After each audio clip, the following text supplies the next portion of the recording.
Sleep philosophy, meditation, ethics, identity, and knowledge. 90-min deep sleep learning for wisdom. Welcome.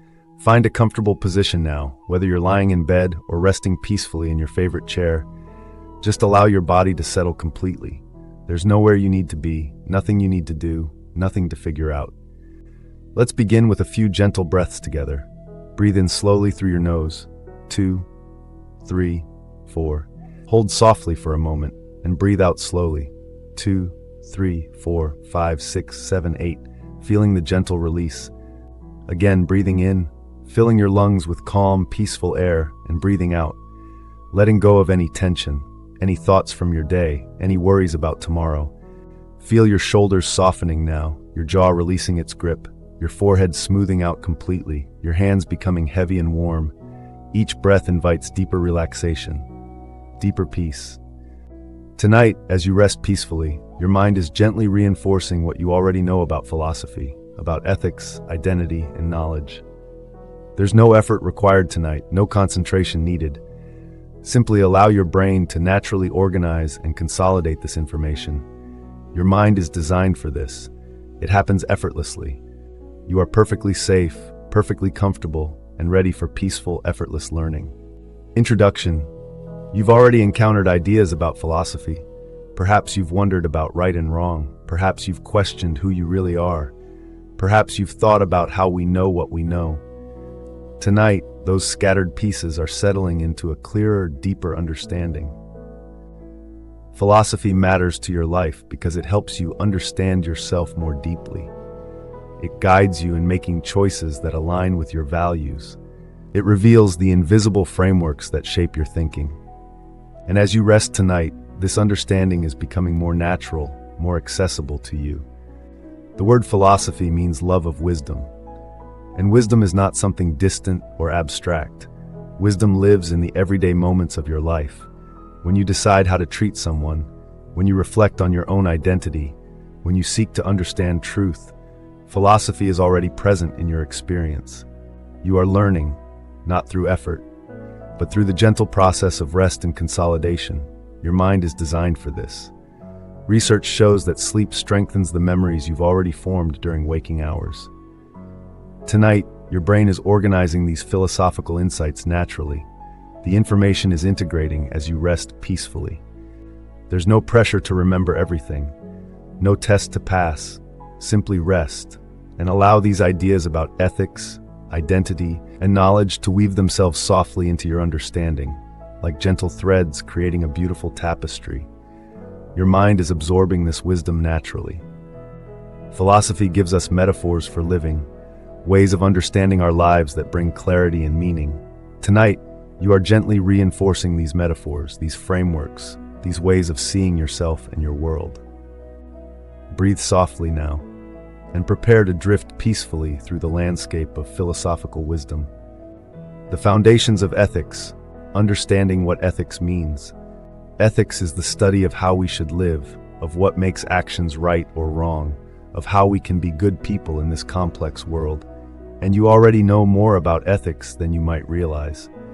Every time you make a choice about how to treat someone, you are engaging with ethics. The word ethics comes from a Greek word meaning character. Your character is who you are when no one is watching. It's the pattern of your choices over time. It's the values you hold deep within.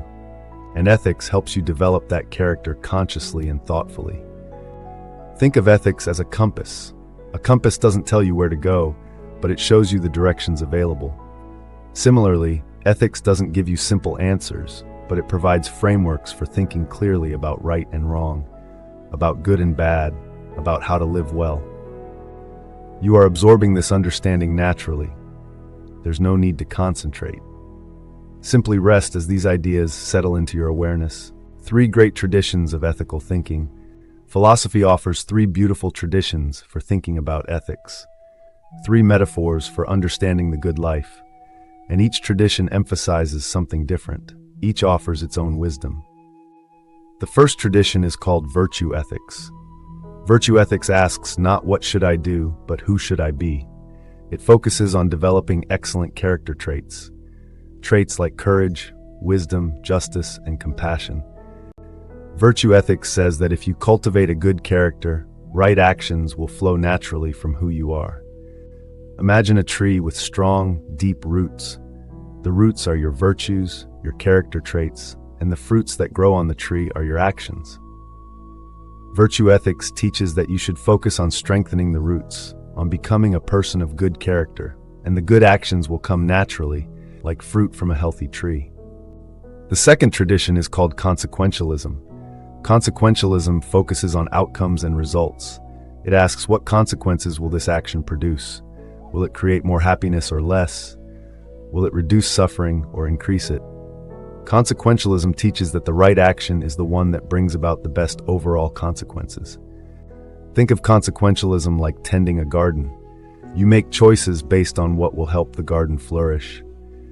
You water the plants because it helps them grow. You remove weeds because they harm other plants. Each action is judged by its effects, by what it brings into being. The third tradition is called deontology. Deontology focuses on duties and principles. It teaches that some actions are right or wrong in themselves, regardless of their consequences. Deontology emphasizes following moral rules, keeping promises, respecting others' rights, treating people as ends in themselves, never merely as means.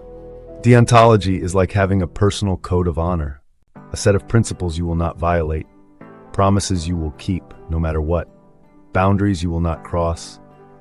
It's about integrity, about staying true to moral principles, even when it's difficult. Your mind is processing this information effortlessly. These three traditions are organizing themselves in your understanding. Virtue ethics focusing on character, consequentialism focusing on outcomes, deontology focusing on principles. All three offer wisdom for living well. The virtue ethics path, becoming a good person. Let's explore virtue ethics more deeply because it offers a beautiful way of thinking about your life. Virtue ethics originated with ancient Greek philosophers, especially Aristotle, but its wisdom is timeless. It speaks to something fundamental about human flourishing. Virtue ethics teaches that certain character traits are virtues. They are excellences. They help you live well and flourish as a human being. Courage is a virtue. It's the middle path between cowardice and recklessness. It's facing your fears when something important is at stake. Wisdom is a virtue. It's practical wisdom, the ability to judge well in concrete situations. Wisdom helps you see what matters most. It guides you to make good choices in the complexity of real life. Compassion is a virtue. It's the ability to feel with others, to recognize their suffering and respond with care. Compassion connects you to the shared humanity in everyone you meet. Justice is a virtue. It's giving people what they deserve, treating others fairly, recognizing everyone's dignity and worth. Justice creates harmony in relationships and communities. These virtues are not abstract ideas. They are ways of being that you can cultivate, like developing a skill. You become courageous by practicing courage in small ways. You become compassionate by regularly extending care to others. You become wise through reflection and experience. Think of your character as a garden you tend daily. Each small choice is like watering a particular plant. When you act courageously, you strengthen courage. When you act compassionately, you deepen compassion. Over time, these virtues grow stronger. They become part of who you are. They shape your automatic responses to the world. Virtue ethics reminds you that ethics is not just about difficult moral dilemmas. It's about the everyday practice of becoming a good person. It's about the small choices that accumulate over time. The patience you show in traffic, the kindness you offer a stranger, the honesty you practice in small matters. All of these shape your character. You are integrating this wisdom naturally. Your mind is recognizing how virtue ethics connects to your own life, to your own aspirations for who you want to be. Simply rest and allow this understanding to deepen. Living by consequences, the path of greatest good. Now let's turn gently to consequentialism. This tradition offers a different lens for ethical thinking. Consequentialism teaches that we should evaluate our actions by their outcomes, by what they bring into the world. The most famous form of consequentialism is utilitarianism. Utilitarianism says we should act to maximize overall happiness and minimize overall suffering. Not just our own happiness, but the happiness of everyone affected by our actions. Imagine standing at a fork in the road. Consequentialism asks you to look down each path, to consider where each path leads, to choose the path that will result in the most well-being for the most people. It's a calculative approach, weighing outcomes, considering effects. Consequentialism appears in your daily life more often than you might notice. When you donate to charity, you're often thinking consequentially. Which organization will do the most good with my donation? When you vote, you're thinking consequentially, which policy will improve the most lives? When you choose a career, you might ask consequentially, how can I make the greatest positive impact? The strength of consequentialism is its focus on real-world effects. It reminds us that intentions alone are not enough. What matters is whether our actions actually reduce suffering and increase flourishing. It's pragmatic, focused on making things better in tangible ways. Think of consequentialism like being a doctor.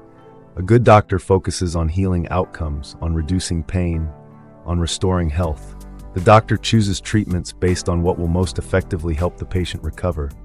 Consequentialism applies this same outcomes-focused thinking to all of ethics.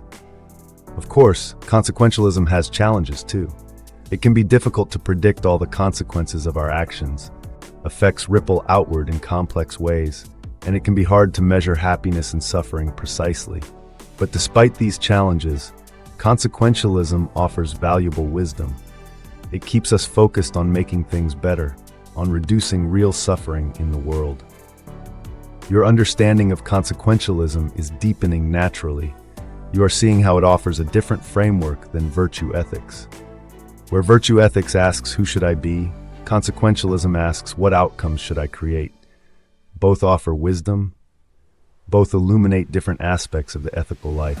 Deontology teaches you to always see that sign, to never treat someone as if they were merely an object for your purposes, to honor their autonomy, their right to make their own choices, their fundamental humanity. The strength of deontology is that it provides clear principles.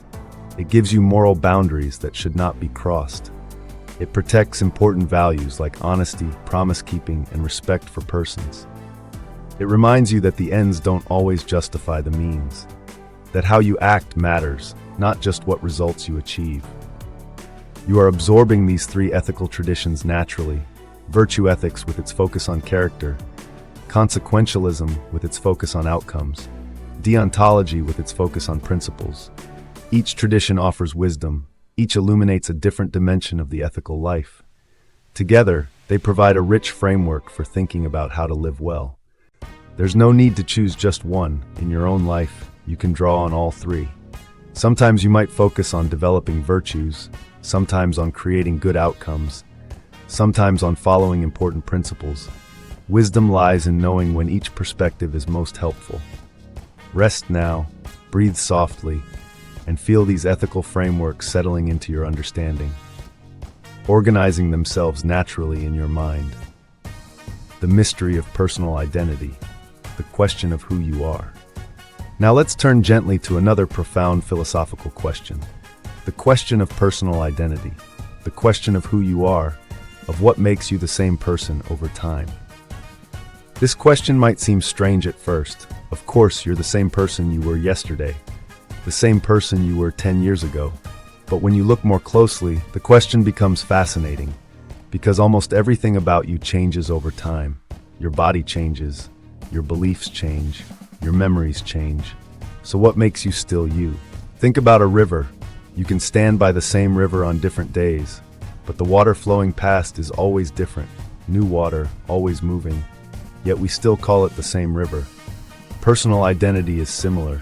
You are like that river, constantly changing, yet somehow remaining yourself. Philosophy has grappled with this question for centuries, and it matters to your life in deep ways. Personal identity connects to questions of responsibility, that to questions of survival and death, to questions of what you value most about being you. You are absorbing this question naturally. It's settling into your awareness. There's no puzzle to solve right now. Simply rest as we explore these ideas together. The body criterion. Are you your body? One possible answer is that you are your body, that personal identity is physical continuity. You are the same person because you have the same body, even though that body changes gradually over time. This bodily criterion has intuitive appeal. After all, your body is what connects you to the physical world. It's what others recognize. It's what carries your name through time. When someone asks where you are, they're asking where your body is. But the bodily criterion faces challenges. Your body is constantly changing. The cells in your body are replaced regularly. Some scientists say you get an almost entirely new body every 7 to 10 years. So if you are your body, then which body? The one you had as a child, the one you have now, the one you'll have in 20 years. Think of a ship that sails for many years. Gradually, each plank of the ship is replaced. First one plank, then another. Eventually, every original plank has been replaced. Is it still the same ship? This is an ancient philosophical puzzle. And it applies to your body too. If every cell is replaced, is it still the same body? Are you still the same person? Furthermore, imagine science fiction scenarios. If your brain were transplanted into a different body, wouldn't you still be you? Most people feel they would. This suggests that personal identity isn't simply about bodily continuity, that something else matters more than the physical body. Your mind is processing these ideas effortlessly. Simply rest as they organize themselves in your understanding. The psychological criterion. Are you your mind? A different answer comes from the philosopher John Locke. Locke proposed that personal identity is a matter of psychological continuity, especially memory. You are the same person because you remember your past experiences, because there's a continuous stream of consciousness connecting your present self to your past self. Think of your life as a story, a narrative with chapters. What makes it one story is the continuity of memory and consciousness. You remember being a child. You remember yesterday. You remember who you were and how you got to where you are now. This psychological thread weaves your life into a unified whole. Locke's view has powerful intuitive appeal. What matters most to you about being you is probably not your particular body, but your memories, your beliefs, your personality, your ongoing mental life. If you lost all your memories completely and permanently, in a deep sense, you would have ceased to exist, even if your body remained. Imagine waking up with total amnesia, no memory of your past, no sense of who you've been, no recognition of loved ones. In an important sense, the person you were would be gone. Someone new would be inhabiting your body. This thought experiment supports the psychological criterion. It suggests that psychological continuity is what really matters for personal identity. The psychological view also makes sense of cases where personal identity seems to split or diverge. People with severe psychological disorders sometimes feel they have multiple selves, split personalities, different streams of consciousness. The psychological criterion explains why we think of these as cases of divided identity. Think of your identity as a thread woven through time. The thread is made of memories, beliefs, desires, personality traits. As long as this thread remains continuous, as long as present you is psychologically connected to past you, you remain the same person, even if your body changes completely. You are integrating this understanding naturally. The psychological criterion is settling into your awareness. Rest peacefully as these ideas organize themselves. The narrative self, your life as story. There's another beautiful way to think about personal identity, the narrative approach. This view says that you are the story you tell about yourself. Your identity is constructed through the ongoing narrative that weaves your experiences into a meaningful whole. Think about how you understand your own life. You don't experience it as a series of disconnected moments. You experience it as a story with themes, with development, with meaning. You are the protagonist of your own life story, and that story is constantly being written and rewritten as you live and reflect. The narrative self is not something fixed and static. It's dynamic, evolving. You continually revise your understanding of who you are. You reinterpret past events in light of present experiences. You project yourself into possible futures. You author yourself through the stories you tell and retell. Imagine your life as a book being written as you live it. Each chapter builds on previous chapters. Earlier events take on new meaning in light of later developments. The ending will give new significance to the beginning. You are both the character and the author, living the story and making sense of it simultaneously. This narrative view connects personal identity to meaning and purpose. To have a coherent identity is to have a life that makes sense, that hangs together, that has continuity and direction. When you feel lost or confused about who you are, you're often struggling with your narrative, with how to make sense of your experiences as a coherent whole. Different cultures and traditions offer different narrative frameworks, different metaphors for understanding life. Life as a journey, life as a battle, life as a gift, life as a test.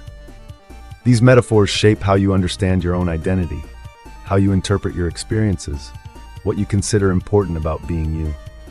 The narrative approach reminds you that identity is not just given, it's also created. You participate in making yourself who you are, through your choices, through your interpretations, through the story you tell about your life. You have agency in shaping your own identity. Your mind is absorbing these rich perspectives on personal identity, the bodily criterion, the psychological criterion, the narrative self. Each offers insight into the mystery of who you are. Each illuminates a different dimension of your existence. Rest now, breathe softly, and feel these ideas settling peacefully into your understanding. The continuity of change. What all these views of personal identity share is a recognition that you are not a fixed, unchanging thing. You are a process, a pattern persisting through change, like a river, like a flame, like a melody unfolding in time. You change constantly. Your body changes, your thoughts change, your feelings change, your beliefs evolve, and yet there is continuity, something that persists, something that makes all these changes yours, that weaves them into the ongoing reality of being you. This understanding can bring peace, because it helps you accept change as fundamental to who you are. You don't need to cling to a fixed self. You don't need to fear becoming someone different. Change is the nature of personal identity. You are always becoming, always evolving, always in process. Think of a tree growing. The tree in winter is very different from the tree in summer. Bare branches become clothed with leaves, yet it's the same tree. It's still itself even as it transforms. You are like that tree. Your essence includes the capacity for transformation, for growth, for change. At the same time, there is continuity that matters deeply. You are responsible for your past actions because they were yours. You care about your future because it will be yours. You maintain commitments over time because you are the same person who made them. This continuity grounds moral responsibility and meaningful relationships. Personal identity is both continuity and change, both permanence and transformation, both being and becoming, holding these together, recognizing yourself as an ongoing process rather than a fixed thing. This is philosophical wisdom. This is understanding who you really are. You are integrating this wisdom naturally. Your understanding of personal identity is deepening, organizing itself peacefully in your mind. Simply rest and allow this consolidation to happen effortlessly. The nature of knowledge. What is knowledge? Let's turn now to a third profound philosophical domain, epistemology, the study of knowledge. Epistemology asks what knowledge is, how we acquire it, what makes our beliefs justified or unjustified, how we can distinguish truth from falsehood. The question, what is knowledge, might seem simple, but philosophers have debated it for millennia, and it matters profoundly to your life, because you navigate the world through knowledge, through beliefs you hold about what is true, about how things work, about what you can trust. We live in an age of information abundance. You are surrounded by claims, by assertions, by competing narratives. Epistemology gives you tools for thinking critically about these claims, for evaluating what to believe, for distinguishing reliable knowledge from mere opinion or misinformation.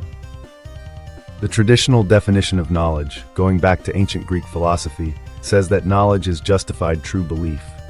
To know something, 3 conditions must be met. First, you must believe it. Second, it must actually be true. And third, you must have good reasons for believing it. You must be justified.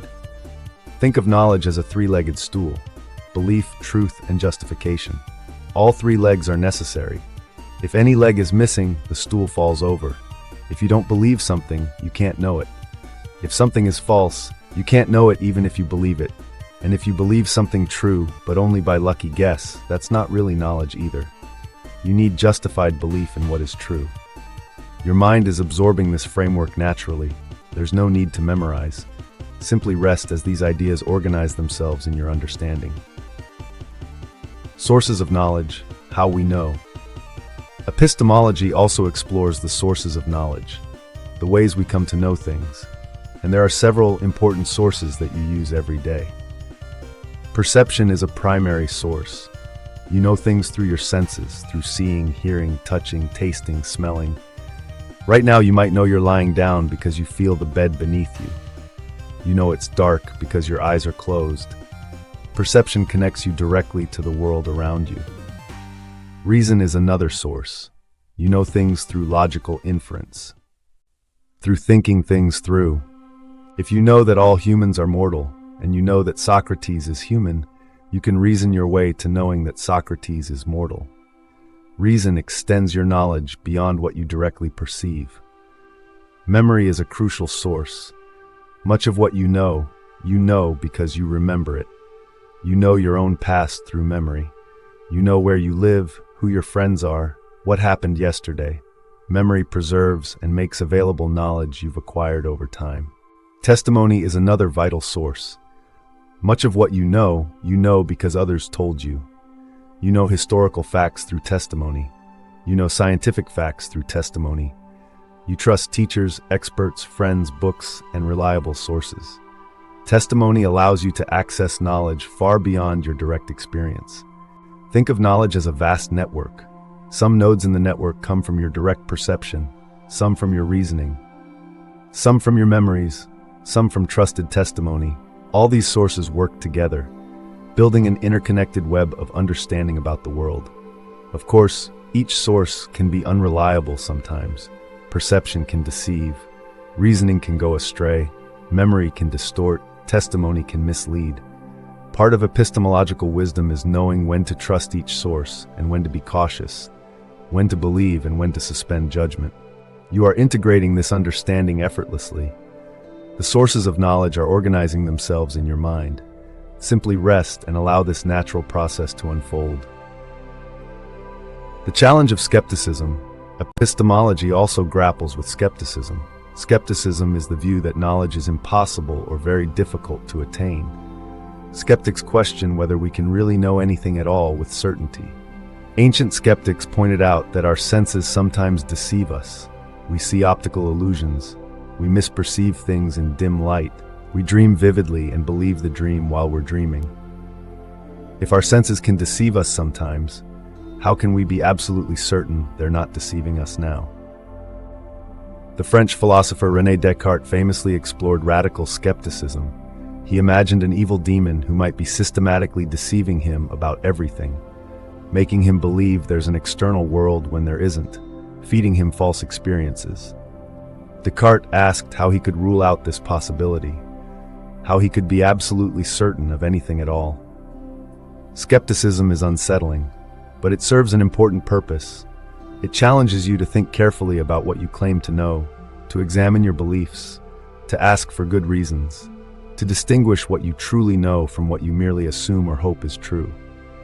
Think of skepticism as a philosophical tool, not necessarily a conclusion to accept, but a method for examining beliefs critically. When you encounter a claim, especially an important one, you can ask skeptical questions. How do I know this is true? What evidence supports it? Could I be mistaken? What would it take to change my mind? Most philosophers don't embrace radical skepticism as a final position. Instead, they seek reasonable certainty, justified belief, knowledge that is well-grounded even if not absolutely immune to all conceivable doubt. This is practical wisdom, balancing healthy skepticism with reasonable confidence in what you know. In your daily life, you navigate between gullibility and excessive doubt. You assess claims, you ask for evidence, you trust some sources more than others. You revise beliefs when you encounter new information. This everyday epistemology, this practical reasoning about what to believe, draws on philosophical wisdom even when you don't realize it. Your mind is processing these epistemological ideas naturally, skepticism as a tool for critical thinking, knowledge as justified true belief, the importance of examining your beliefs thoughtfully. All of this is settling into your understanding peacefully. Simply rest now, breathe softly, and allow this consolidation to happen effortlessly. Truth and its importance. Let's explore truth more deeply, because truth is central to knowledge. You can only know what is true. False beliefs, no matter how justified, are not knowledge. But what is truth itself? Philosophers have debated this question extensively.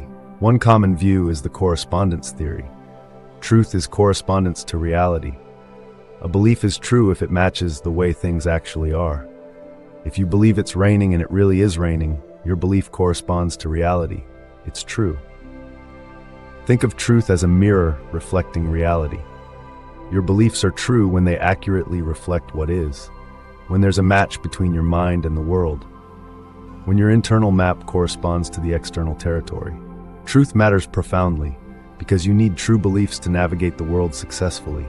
False beliefs lead you astray. They result in failed expectations, in mistakes, in harm. True beliefs, by contrast, guide you well. They help you act effectively. They connect you to reality as it actually is. Truth also matters for moral and social reasons. Honesty means telling the truth. Trustworthy relationships depend on truth. Justice requires true testimony. A functioning society needs shared access to truth.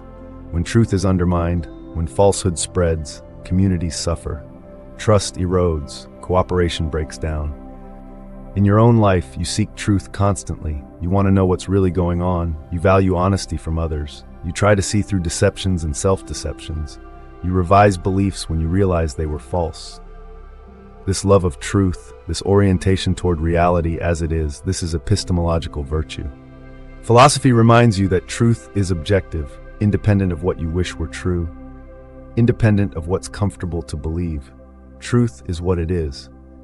And knowledge requires submitting yourself to truth, to reality, rather than bending reality to fit your preferences.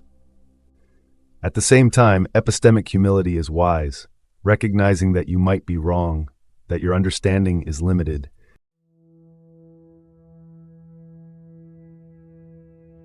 Truth can be complex and difficult to grasp. This humility keeps you open to new evidence, willing to revise beliefs, engaged in ongoing learning rather than clinging dogmatically to what you currently think. You are absorbing these insights naturally, truth as correspondence to reality, the importance of truth for knowledge and for life, epistemic humility and openness. All of this is integrating peacefully in your understanding. Rest now, breathe softly, and feel these epistemological insights settling into your mind. Metaphors for understanding knowledge. Epistemology, like all philosophy, works through metaphors, through ways of understanding abstract concepts by relating them to concrete experience. Let's reflect on some metaphors for knowledge that illuminate how we think about knowing. Knowledge as light is one powerful metaphor. We speak of enlightenment, of things becoming clear, of seeing the truth, of shedding light on a subject. This metaphor connects knowing with seeing, with illumination, with moving from darkness to light. Think about this metaphor in your own experience. When you understand something, it often feels like light dawning, like suddenly seeing what was hidden before, like clarity replacing confusion. The light metaphor captures something true about the experience of knowing. Knowledge as building is another metaphor. We speak of foundations, of constructing arguments, of frameworks, of building on previous work. This metaphor presents knowledge as something we create systematically, piece by piece, with care for solid grounding. Knowledge as journey is yet another metaphor. We speak of paths of inquiry, of following a line of reasoning, of arriving at conclusions, of taking steps toward understanding.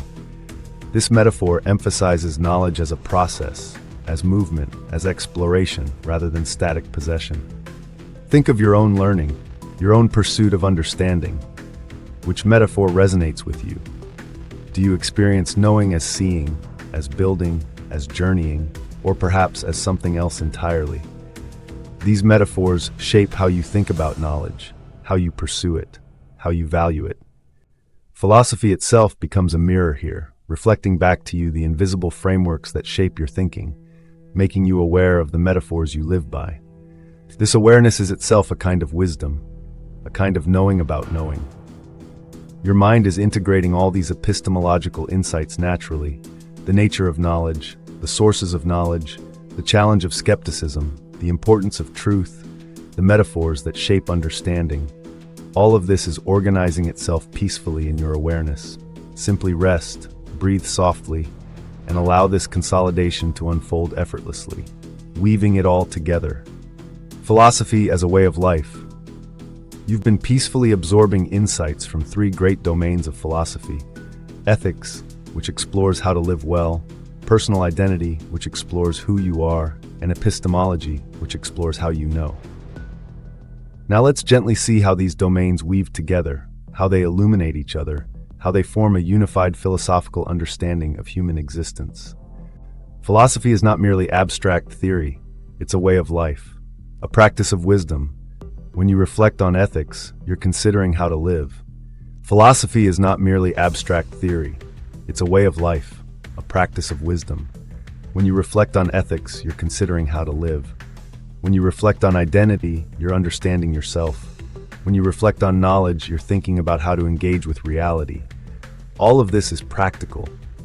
All of this matters for the life you're actually living. The ancient philosophers understood this deeply. Philosophy was never just intellectual exercise. It was spiritual practice, character formation, a path to human flourishing. When you engage with philosophical questions, you are continuing this ancient tradition. You are cultivating wisdom. You are becoming more fully human. Think of philosophy as a mirror that helps you see yourself and your life more clearly, that reveals assumptions you didn't know you were making, that illuminates choices you face, that deepens your understanding of what matters most. This mirror is always available to you, through reflection, through questioning, through the love of wisdom. You are absorbing this understanding naturally, philosophy as a way of life, as practical wisdom, as a path to flourishing. Simply rest as these ideas settle peacefully into your awareness. The connection between ethics and identity. Notice how ethics and personal identity connect deeply. Who you are is shaped by your ethical choices, and your ethical choices express who you are. Character and action interweave constantly. Remember virtue ethics. It teaches that you become who you are through your choices. Each choice strengthens or weakens certain character traits. When you act courageously, you become more courageous. When you act compassionately, you become more compassionate. Your identity is not fixed. It's formed through the accumulation of your ethical choices over time. This connection appears in how you think about responsibility. You are responsible for your actions because they are yours, because there is continuity of identity across time. The person who made a promise is the same person obligated to keep it. Personal identity grounds moral responsibility. Think about how you author your own life narrative.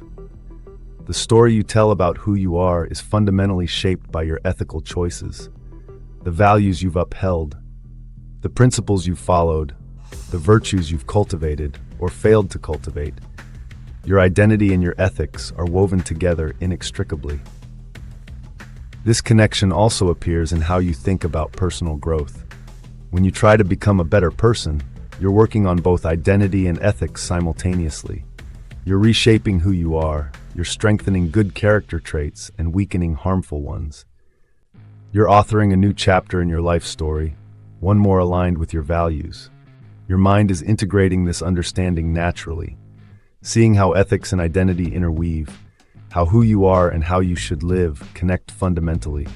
Simply rest as these connections organize themselves peacefully in your understanding. The connection between knowledge and ethics. Knowledge and ethics also connect in important ways, because living ethically requires knowing things, knowing facts about the world, knowing the likely consequences of your actions, knowing what's true about the situations you face. Consequentialist ethics especially depends on knowledge. Because to maximize good outcomes, you need to know what consequences your actions will produce. You need accurate information about the world, about cause and effect, about what actually helps and what actually harms. But the connection runs deeper. There are epistemic virtues, character traits related to knowing well. Intellectual honesty means not deceiving yourself about what's true. Intellectual humility means recognizing the limits of your understanding. Intellectual courage means following evidence, even when it challenges your comfortable beliefs. Think about how you navigate questions of what to believe. You rely on virtues like honesty, humility, and courage. You resist wishful thinking. You admit when you don't know. You're willing to change your mind when evidence warrants it. These epistemic virtues are ethical virtues too. They're part of being a good person. Truth-telling connects knowledge and ethics directly. Honesty is an ethical virtue, but it's also an epistemic virtue. When you're honest with others, you give them access to truth.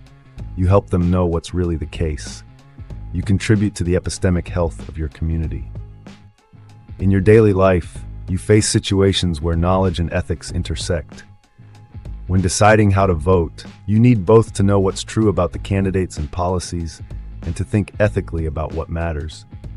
When giving advice, you need both to know what will help and to care about helping. Knowledge and ethics work together constantly.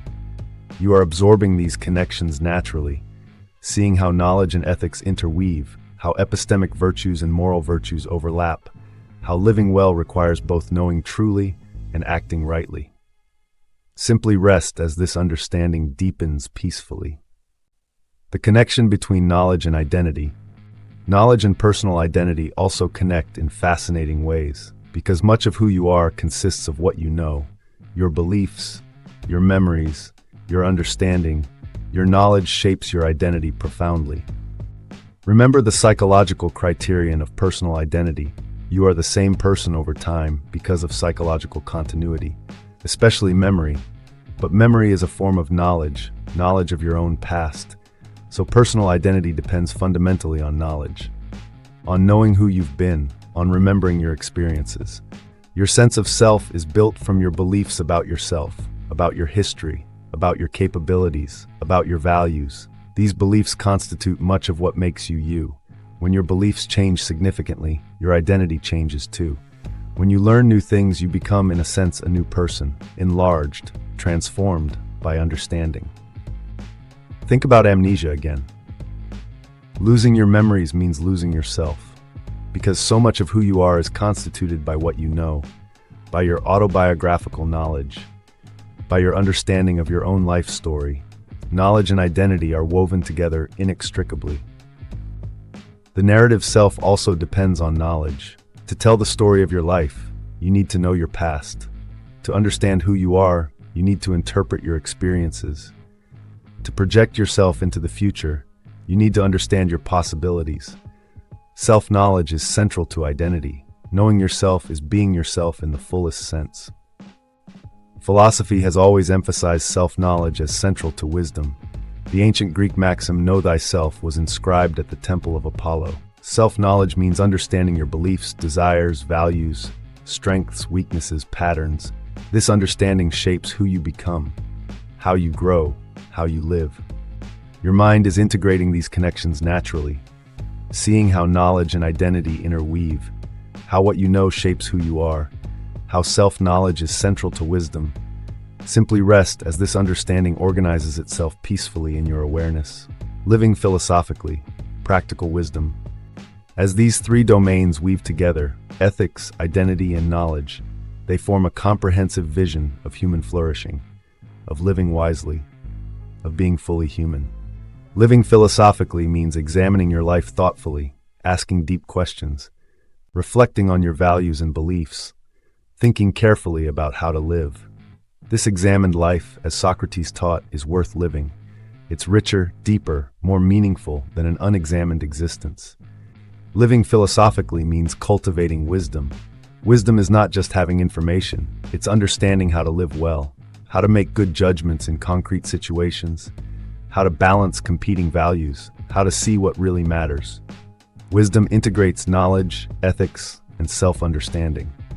Think of practical wisdom as the ability to navigate life skillfully, to make good choices, to respond appropriately to the situations you face, to live in alignment with your deepest values. This wisdom comes from reflection, from experience, from engaging seriously with philosophical questions. Living philosophically also means embracing certain attitudes, intellectual humility, recognizing that you don't have all the answers, that your understanding is limited, that you can be wrong.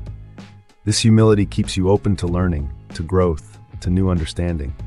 Living philosophically means loving truth, caring about what's actually real, resisting self-deception and wishful thinking, orienting yourself toward reality as it is rather than as you wish it were. This truth orientation is fundamental to wisdom. Living philosophically means taking responsibility, recognizing that you shape who you are through your choices, that you author your own life story, that you can cultivate virtues and strengthen your character. This recognition empowers you. It reminds you of your agency, your capacity for growth and transformation. Living philosophically means seeing connections, recognizing that everything relates to everything else, that ethics, identity, and knowledge interweave, that your life is a whole, not a collection of disconnected parts. This holistic vision helps you live with greater coherence and meaning. You are absorbing this vision of philosophical living naturally. It's settling into your understanding, becoming part of how you see yourself and your life. Simply rest as this wisdom integrates peacefully within you. Metaphors of mind. Living wisdom. Throughout this gentle journey, we've used metaphors to understand philosophy. Ethics as a compass, identity as a river, knowledge as light. These metaphors of mind help you grasp abstract concepts. They make philosophical wisdom accessible and practical. Metaphors connect the abstract to the concrete. They link what you don't fully understand to what you know from direct experience. They allow you to think about complex ideas by mapping them onto familiar patterns. This is how human understanding works, through analogies, through connections, through seeing one thing in terms of another. The metaphor life as a journey is particularly rich. It helps you understand your existence as having direction, as involving choices between paths, as including obstacles to overcome and destinations to reach. When you think of your life as a journey, you naturally think about where you're going, about what matters most, about how to navigate well. Think about the metaphors you use to understand your own life. Perhaps you think of life as a story you're writing, or as a garden you're tending, or as a mountain you're climbing. These metaphors shape how you interpret your experiences, how you make decisions, how you understand what it means to live well. Philosophy invites you to become aware of your metaphors, to examine them, to choose them consciously, to recognize how they shape your thinking. This awareness itself is liberating. It gives you agency over the frameworks that structure your understanding. You can adopt new metaphors when old ones no longer serve you well. The metaphor of philosophy as a mirror is also illuminating. Philosophy doesn't give you answers from outside. It reflects back to you what's already within. It helps you see your own beliefs, values, and assumptions more clearly. It reveals the frameworks you've been using unconsciously. This self-awareness is the beginning of wisdom. Your mind is integrating all of this naturally, the role of metaphor in understanding, the importance of examining your metaphors, the invitation to conscious choice about how you frame your life. All of this is settling peacefully into your awareness. Simply rest now, breathe softly, and allow this wisdom to consolidate effortlessly. Gentle consolidation. You've traveled peacefully through philosophical wisdom tonight, through ethics and the question of how to live well, through personal identity and the question of who you are, through epistemology and the question of how you know. These profound domains are now organizing themselves naturally in your mind, integrating, settling, becoming part of your understanding. Remember virtue ethics, with its focus on character, on becoming a good person through the cultivation of virtues like courage, wisdom, compassion, and justice. This understanding is settling into you now, becoming accessible, informing how you think about living well. Remember consequentialism with its focus on outcomes, on creating the most good and reducing suffering. on making choices based on their real-world effects. This framework is organizing itself in your understanding, available to guide your thinking when appropriate. Remember deontology with its focus on principles, on duties and rights, on treating people with respect, on following moral rules regardless of consequences. This wisdom too is consolidating, becoming part of your ethical framework. Remember the insights about personal identity. Remember the insights about personal identity, that you are a process, not a fixed thing, that you persist through change like a river, that psychological continuity connects you across time, that you author your own narrative, that identity is both given and created. All of this understanding is settling peacefully within you. Remember the epistemological insights, that knowledge is justified true belief, that truth matters profoundly, that skepticism can sharpen your thinking, that epistemic virtues like honesty and humility are important, that knowledge comes from perception, reason, memory, and testimony. All of this is integrating naturally in your mind. Remember how these domains weave together, how ethics and identity connect, how knowledge and ethics intersect, how knowledge and identity intertwine. How living philosophically means engaging thoughtfully with all these dimensions of human existence. This holistic understanding is consolidating now, becoming part of how you see yourself and your world. Gratitude and integration. Take a moment to thank yourself for giving yourself this time, for engaging with these profound questions, for cultivating wisdom and understanding, for caring about living well, for seeking to know yourself more deeply, for pursuing truth and meaning. This commitment to growth and reflection is beautiful. It honors your capacity for wisdom, your distinctly human ability to reflect on existence itself. Tonight, as you rest deeply, all this philosophical understanding is organizing itself naturally. The information is consolidating, connections are forming, insights are integrating with your existing knowledge and experience. This happens effortlessly. Your brain is designed for this. Sleep facilitates this natural process of consolidation and integration. Tomorrow, when you wake, this wisdom will serve you. These frameworks will be more accessible. These insights will flow naturally into your awareness when you need them. When you face ethical choices, these perspectives will inform your thinking. When you reflect on who you are, these insights will deepen your self-understanding. When you seek to know what's true, these epistemological principles will guide you.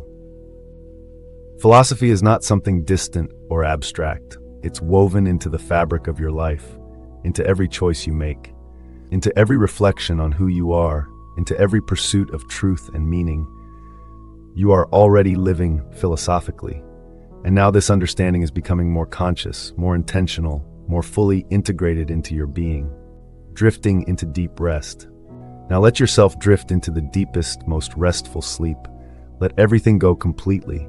There's nothing to hold on to, nothing to figure out, nothing to remember. Simply let go and drift. Your body is completely relaxed, soft, heavy, peaceful, sinking deeper into comfort with each breath. Each exhale releases you further into rest, further into peace, further into stillness. Your mind is quiet now, calm, at ease. All the philosophical wisdom you've absorbed is settling naturally, organizing itself without any effort from you, consolidating as you sleep deeply, peacefully, completely. Let yourself drift into darkness, into silence, into the deep restorative rest that your body and mind need. Peaceful sleep welcomes you. Embrace it fully. Let go completely. Sleep now. Deep, peaceful, restorative sleep. Drift away into dreams or into dreamless peace. Let everything go. Rest completely.